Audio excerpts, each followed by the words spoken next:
Buenos días, Liberty. Hoy es jueves, 31 de enero. I'm Shane. And I'm Jackson. Welcome to today's edition of the WEGL World News. Please stand and join Lucas in saying the Pledge of Allegiance.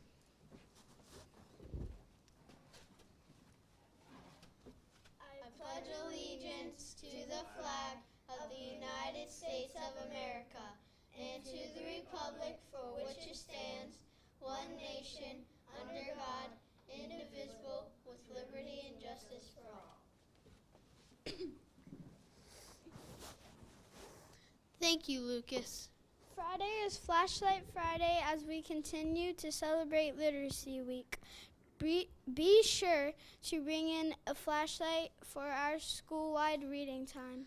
Today is a big day. It is a winter dance. It is from 3:35 until 5 o'clock for 2nd through 5th graders. Be sure someone is here to pick you up by 5. The dance is not the place for running or horseplay. We want you to have fun, but we still accept good behavior. Please stay in your classroom until your grade is called. This is the last week for turning in money for Jump Rope for Heart. We hope you have done your part in fighting heart diseases and stroke. Tomorrow's our actual jump rope event. Tomorrow is our annual Jersey Day and our tailgate lunch event. Remember to wear the jersey of your favorite team and invite your parents to join you for a great football lunch. A big Liberty welcome to our guest reader for today, Mr. Judson, who is an engineer for the Indian River County Fire Rescue. He is going to read a story that shows us this month's IB Learner Profile trait of risk taker. As he reads, see if you can tell how the main character is a risk taker. Welcome, Mr. Judson.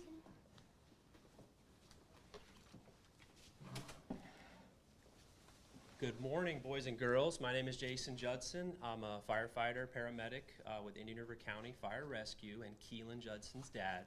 Today, I'm here to read the book, Spark the Firefighter.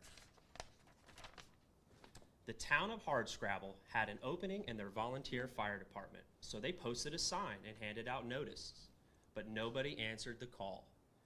The sign said, "Firefighter wanted, apply within." And then one applicant finally showed up. It was a dragon.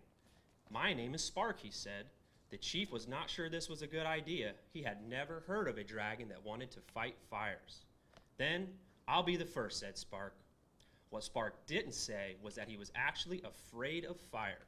Other dragons couldn't wait to blow out flames, but not Spark.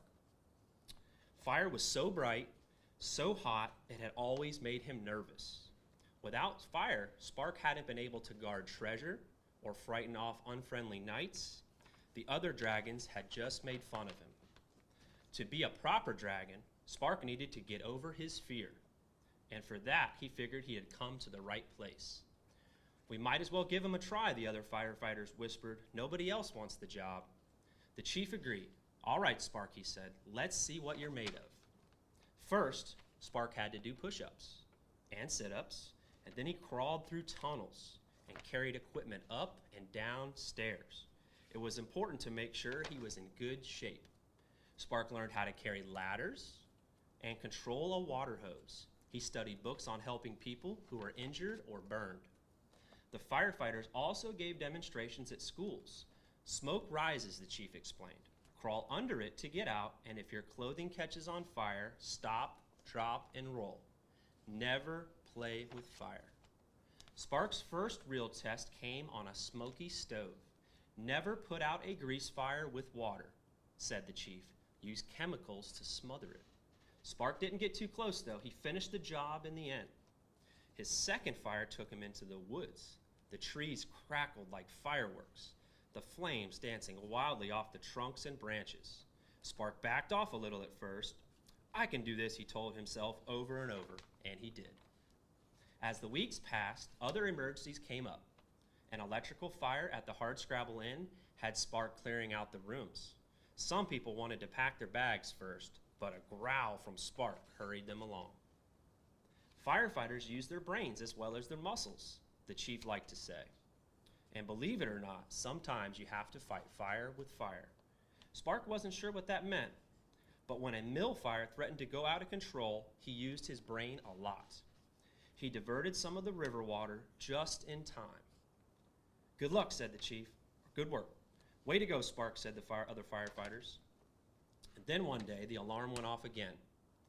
The whole crew arrived to find a big barn burning. Horses and cows were trapped inside.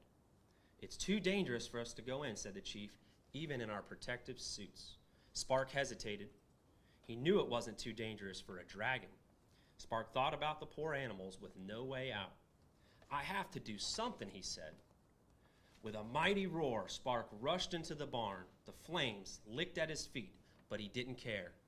The horses and cows were huddled in the middle. He could see they were even more afraid than he was. Then Spark took a deep breath and shot out a burst of dragon flame and blew out one of the walls. Follow me, Spark shouted, and led the animals to safety. Spark could hardly believe it. This must be what the chief meant about fighting fire with fire. From that day on, Spark used his courage and everything he had learned about fire safety to do his job better than ever. But now his fear was gone. He was eager to try other things.